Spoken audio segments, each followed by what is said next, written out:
Alright, today I'm going to show you how to change the high beam headlight bulb on an Acura TL2000. The low beam, honestly I don't even know how to change it. The manual says just to take it to the dealer because you can mess stuff up. So that's going to be right here. It's going to be the one closer to the center of the car.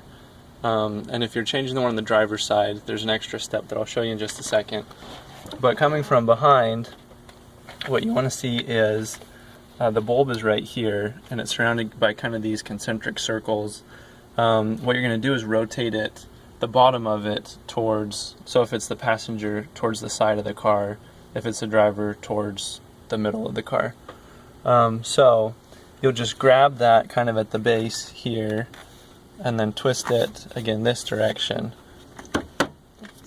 And you'll see 3 screws there. You don't actually have to undo the screws, you want to leave them there. And then as you pull that out, carefully pull it out. The halogen bulb is delicate and you don't want it, especially to touch any skin. Now on the back of this, you'll notice there's a little clip here. So what you're going to do is push down on the bottom of the clip, and that lifts up a little lever that will release the bulb. When you buy a new bulb, what you'll have is not this blue part, but the black here, and then the halogen bulb there.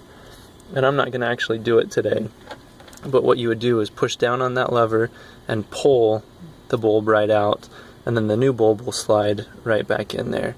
And then when you've got that ready, you'll put it in now at an angle like this. Carefully slide it back into that opening and keep it at that angle. And then once you've got it pushed all the way in, you'll rotate it until you hear it. It didn't click yet. There it is, until you hear it click into place and it's vertical up and down. Now if you're doing the passenger side, it's going to be the same thing, but in order to get to it, you need to remove this tank which has excess radiator fluid in it. So it has kind of a clip that's on the side of the battery and it slides into like that. So the easiest way to do it is just make sure the car's cooled down enough, because these parts will get hot.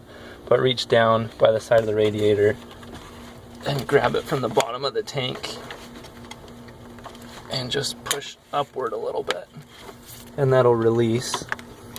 And then be careful of everything obviously that's sitting here. You don't want to mess up any of the other wires. But you can just slowly lift that out of the way,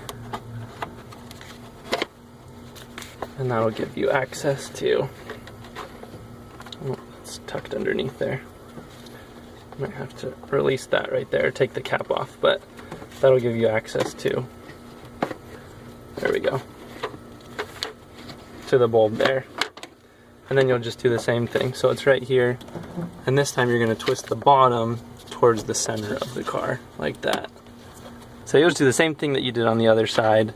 Twist the bottom of the whole bulb complex that way, and it'll rotate. You'll pull it back, switch out the bulb, put in the new one, and put it back in. And then sliding this guy back in.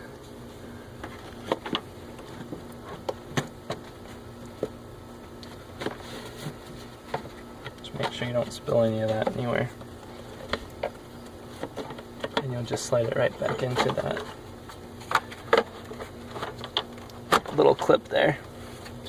Make sure that lid's tight back on there. That's all there is to it.